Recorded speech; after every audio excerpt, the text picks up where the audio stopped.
Let us now pray the Oratio Imperata for protection against COVID-19. Please all kneel. Merciful and compassionate Father, we come to you in our need to seek your protection against the COVID-19 that has disturbed and claimed many lives. We ask you now to look upon us with love and by your healing hand, dispel the fear of sickness and death, restore our hope, and strengthen our faith. We pray that you guide the people tasked to find cures for this disease and to stem its transmission. We thank you for the vaccines developed, made possible by your guiding hands. Bless our efforts to use these vaccines to end the pandemic in our country. We pray for our health workers that they may minister to the sick with competence and compassion. Grant them health in mind and body, strength in their commitment, protection from the disease. We pray for those afflicted. May they be restored to health. Protect those who care for them. Grant eternal rest to those who have died. Give us the grace in these trying times to work for the good of all and to help those in need. May our concern and compassion for each other see us through this crisis and lead us to conversion and holiness. Grant all this through our Lord Jesus Christ, your Son, who lives and reigns with you in the unity of the Holy Spirit, God forever and ever. Amen. Amen. We fly to your protection, O Holy Mother of God. Do not despise our petition in our necessities, but deliver us always from all dangers, O glorious and blessed Virgin. Amen. Amen. Our Lady, health of the sick. Pray for us. Saint Joseph. Pray for us. Saint Raphael the Archangel. Pray for us. San Roque. Pray for us. San Lorenzo Ruiz. Pray for us. San Pedro Calungsod. Pray for us. Good morning, brothers and sisters. Please stand as we begin our Eucharistic celebration. Answer us, Lord, for your mercy is kind. In the abundance of your mercies, look upon us. In the name of the Father, and of the Son, and of the Holy Spirit. Amen. The Lord be with you. And with your spirit. My dear brothers and sisters, we come in this Eucharistic celebration to be strengthened and renewed by the sacrament that we will receive. And so to prepare ourselves for this celebration, let us first acknowledge our sins and humbly ask the Lord for his pardon and strength.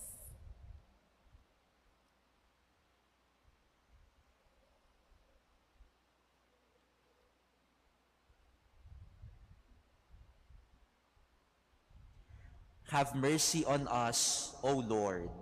For we have sinned against you. Show us, O Lord, your mercy. And grant us your salvation. May Almighty God have mercy on us, forgive us our sins, and bring us to everlasting life. Amen. Lord, have mercy. Lord, have mercy. Christ, have mercy. Christ, have mercy. Lord, have mercy. Lord, have mercy. Let us pray.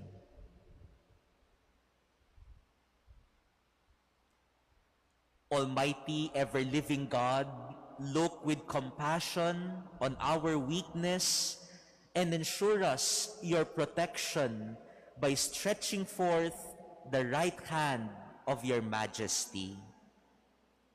Through our Lord Jesus Christ, your Son, who lives and reigns with you in the unity of the Holy Spirit, one God, forever and ever. Amen. Please be seated.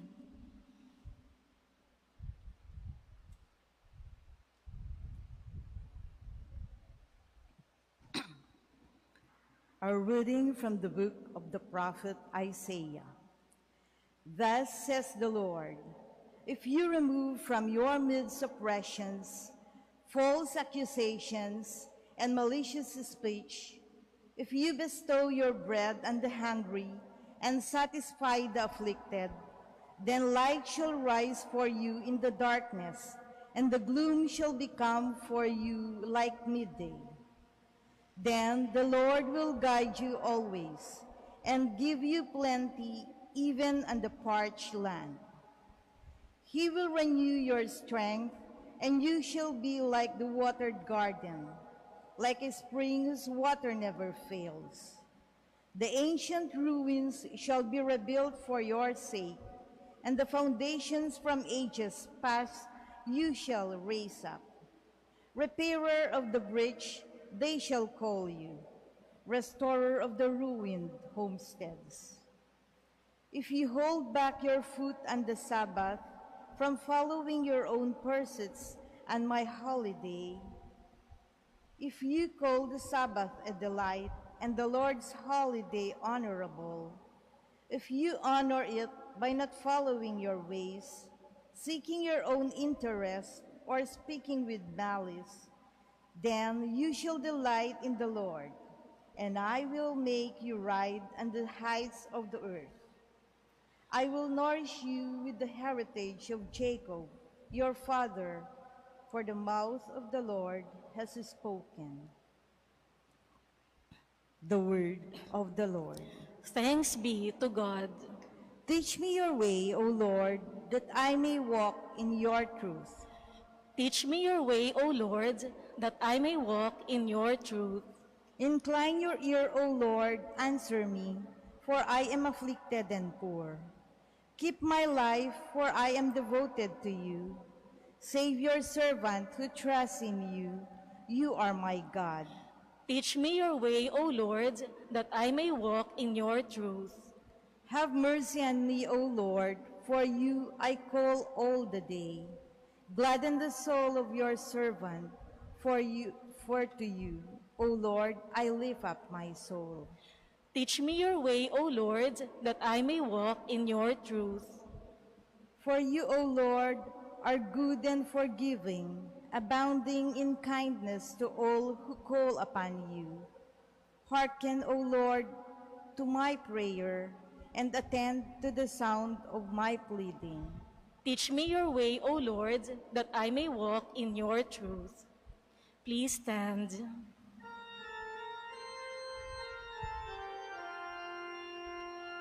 Sinabi ng kong mahal, di ko nais na mamatay ang mga makasalanan. Nagbabagong kalooban upang sila ay mabuhay.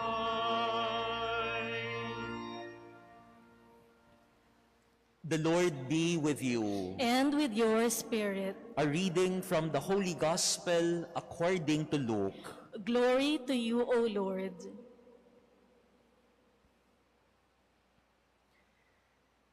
Jesus saw a tax collector named Levi sitting at the customs post.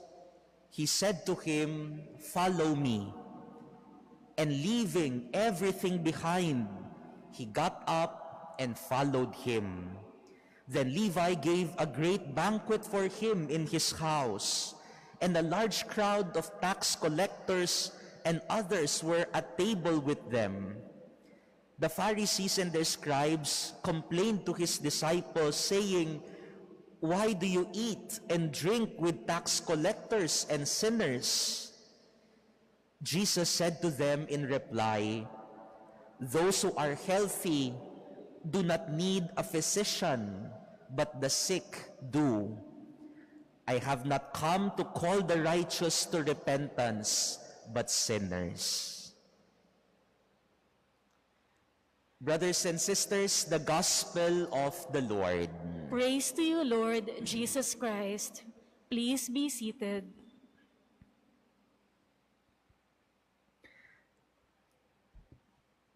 Jesus in our gospel today used the image of a physician. And it is as if he was referring to himself, a physician. Bihira po ito. Bihira po ito gamitin sa Biblia, yung larawan ng isang physician, doktor. But in our gospel passage today, Jesus is referring to himself as a physician. And what does a physician do? He heals.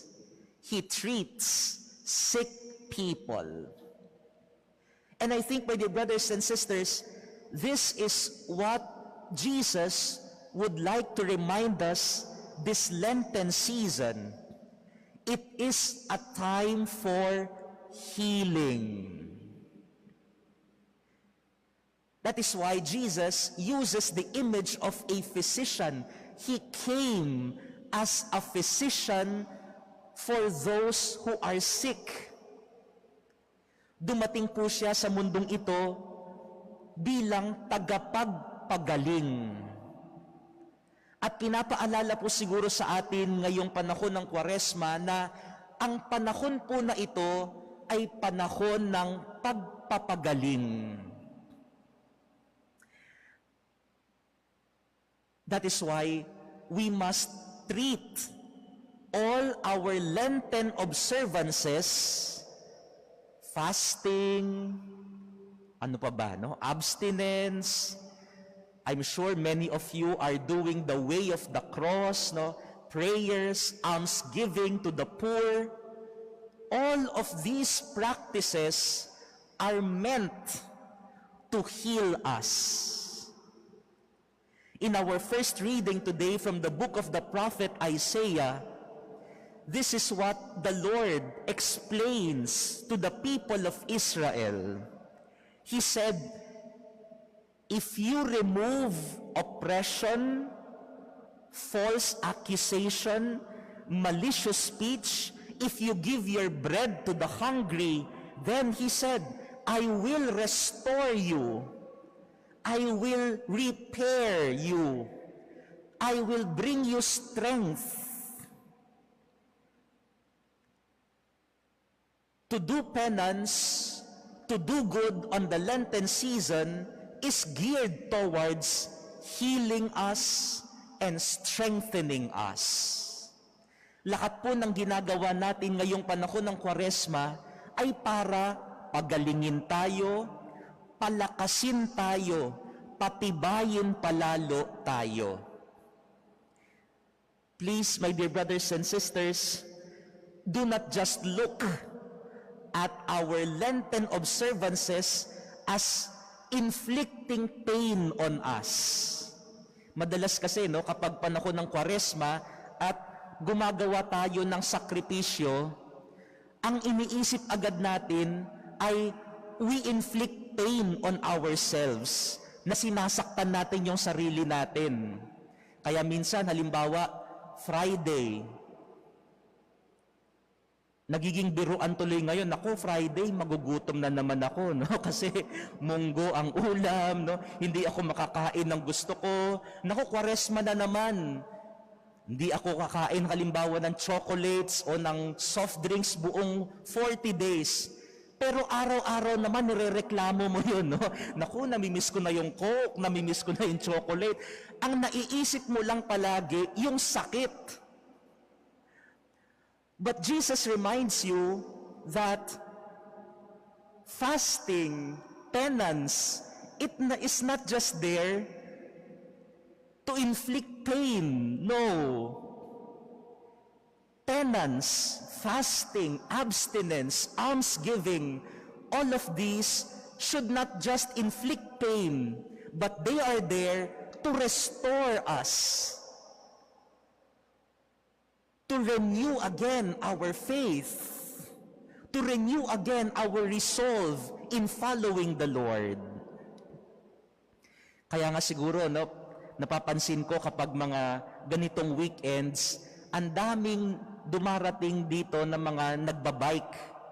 No? Kalalo kapag umaga na ganito sa labas, no? Maraming nagbibisikleta, minsan galing pa sa kung ano-anong lugar yan. Kapag nagbibisikleta ba kayo, syempre napapagod kayo, no?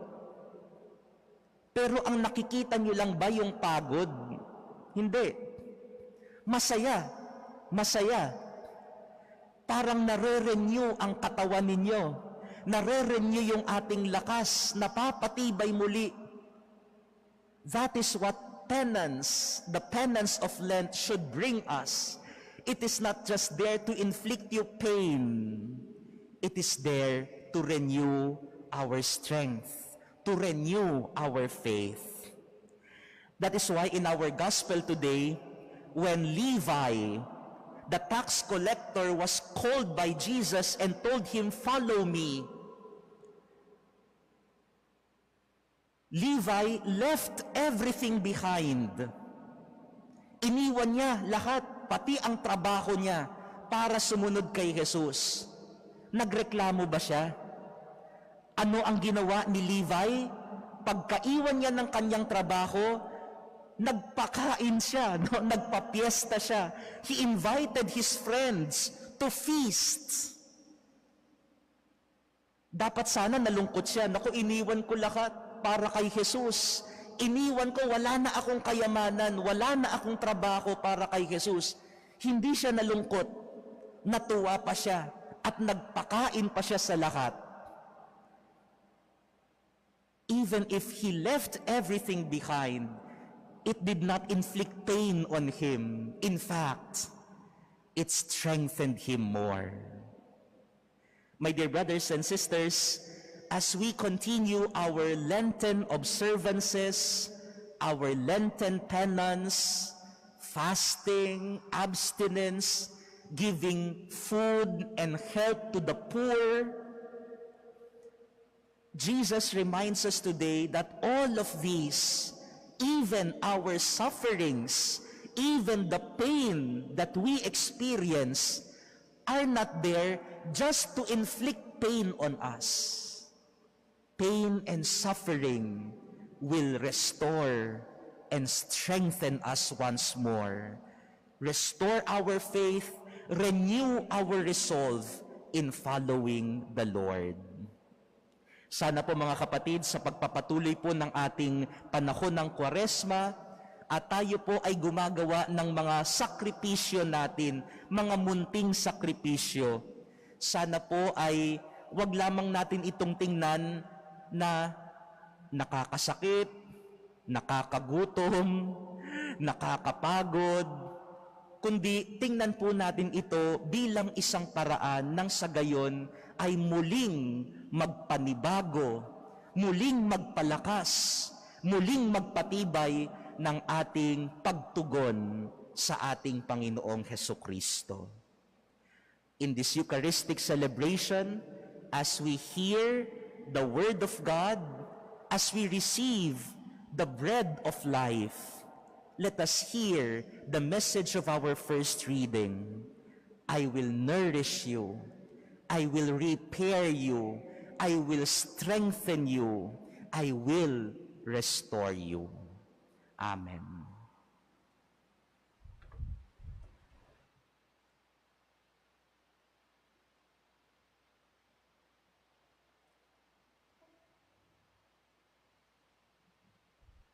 Please stand.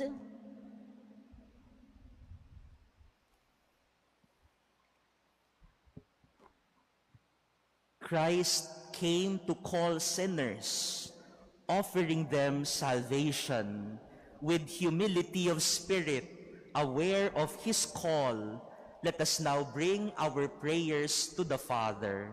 For every petition, let us say, Divine Healer, make us whole.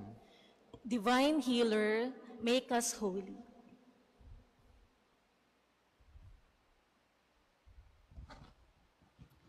That the Church may be seen as the healing home of the weak and the sinful, let us pray to the Lord.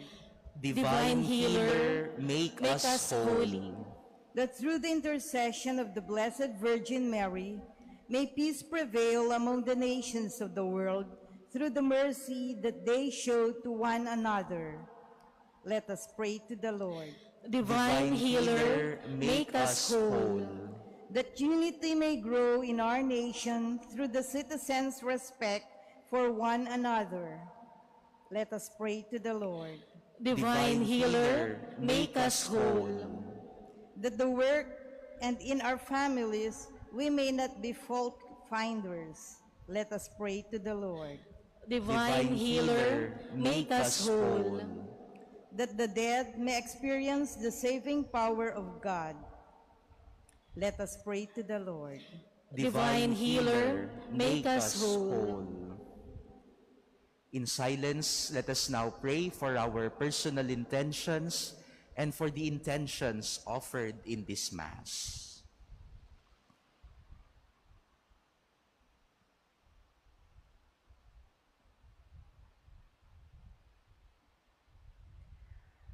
Father, this season of Lent, even as we seek righteousness, keep us from self-righteousness.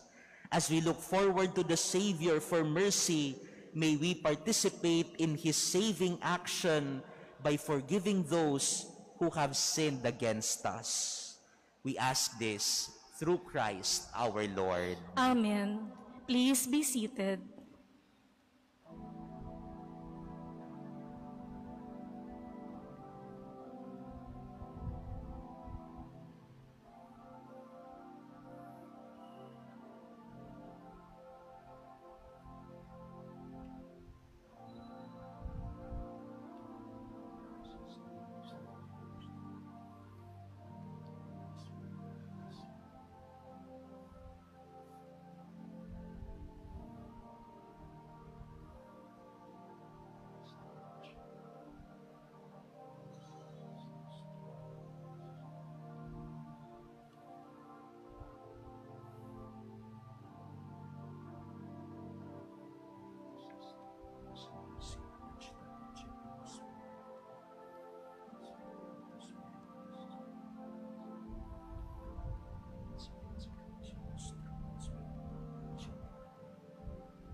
Please stand. Pray, brothers and sisters, that my sacrifice and yours may be acceptable to God, the Almighty Father. May the Lord accept the sacrifice at your hands for the praise and glory of His name, for our good and the good of all His holy church. Accept, we pray, O Lord, the sacrifice of conciliation and praise, and grant that cleansed by its working, we may offer minds well-pleasing to you. Through Christ our Lord. Amen. The Lord be with you. And with your spirit. Lift up your hearts. We lift them up to the Lord. Let us give thanks to the Lord our God. It is right and just. It is truly right and just, our duty and our salvation, always and everywhere to give you thanks, Lord, Holy Father, Almighty and Eternal God. For you will that our self-denial should give you thanks, humble our sinful pride, contribute to the feeding of the poor, and so help us imitate you in your kindness. And so we glorify you with countless angels, as with one voice of praise we acclaim. Holy, Holy, holy, holy, Lord God of hosts, heaven and earth are full of your glory. Hosanna in the highest. Blessed is he who comes in the name of the Lord. Hosanna in the highest. Please kneel.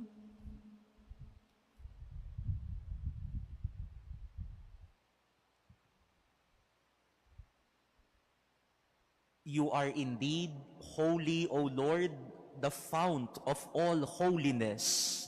Make holy, therefore, these gifts, we pray, by sending down your Spirit upon them like the dewfall, so that they may become for us the body and blood of our Lord Jesus Christ. At the time he was betrayed and entered willingly into his passion, he took bread and giving thanks, broke it and gave it to his disciples, saying,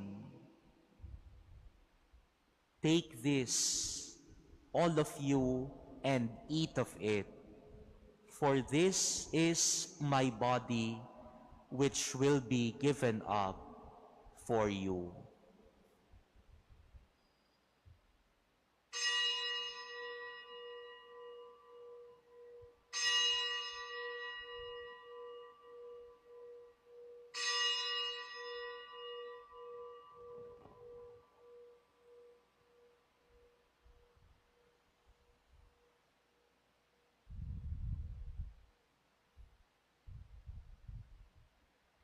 In a similar way, when supper was ended, he took the chalice, and once more giving thanks, he gave it to his disciples, saying, "Take this, all of you, and drink from it, for this is the chalice of my blood, the blood of the new and eternal covenant, which will be poured out for you and for many for the forgiveness of sins. Do this in memory of me."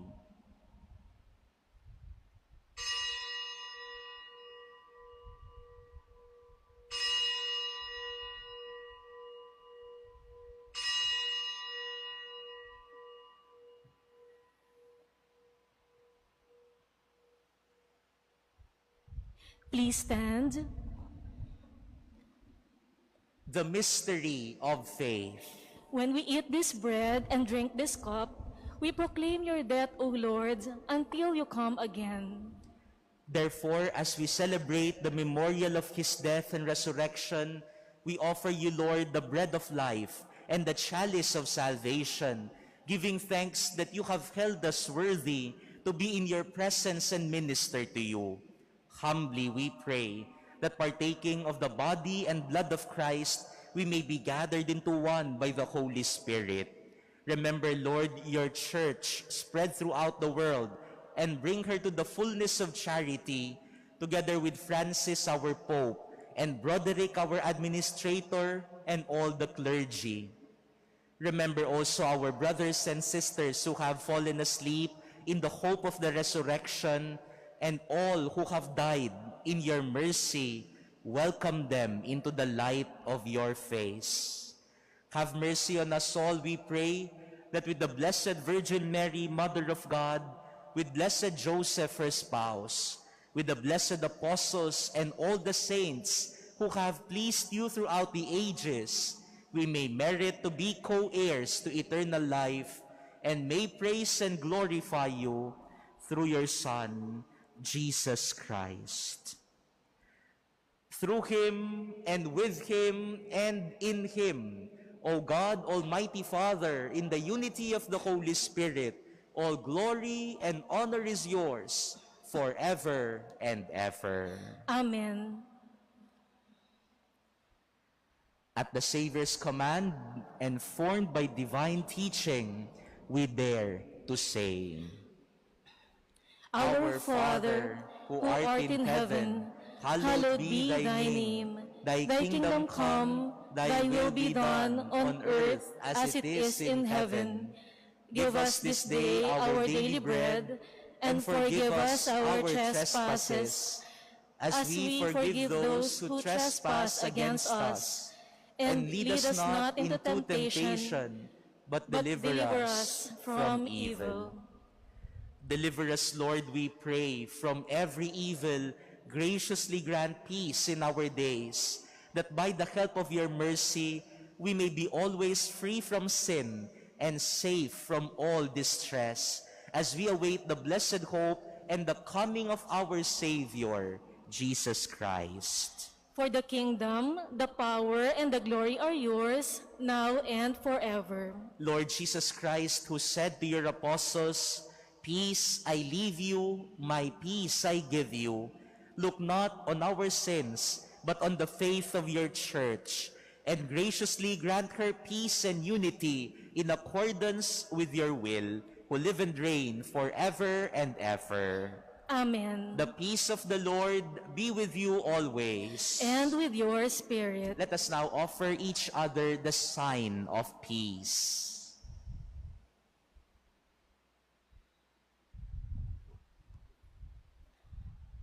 Lamb of God, you take away the sins of the world, have mercy on us. Lamb of God, you take away the sins of the world, have mercy on us. Lamb of God, you take away the sins of the world, grant us peace. Please kneel.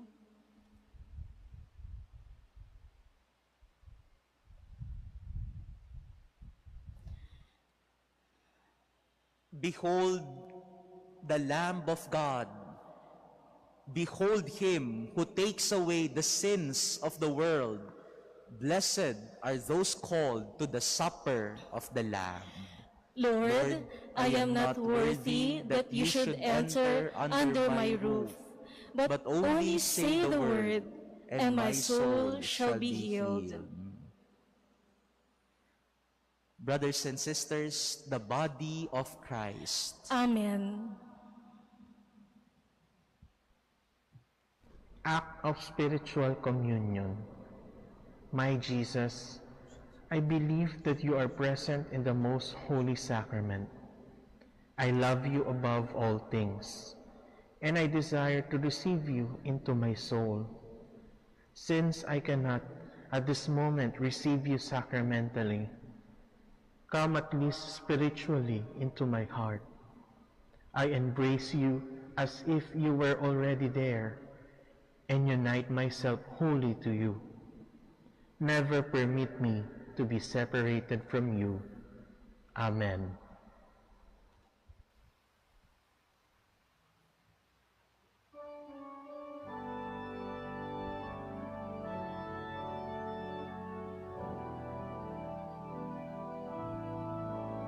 O Diyos, ikaw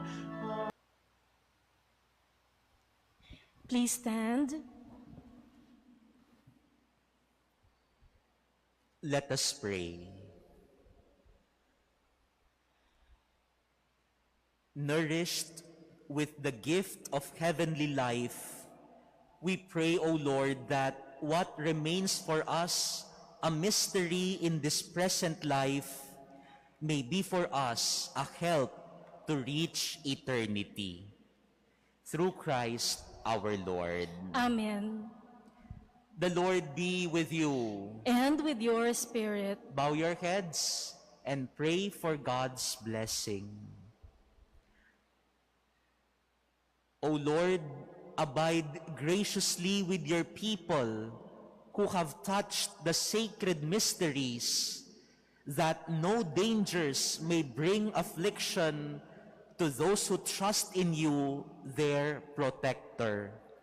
Through Christ our Lord. Amen. And may Almighty God bless all of you, the Father, and the Son, and the Holy Spirit. Amen. Go forth, the Mass is ended. Thanks be to God.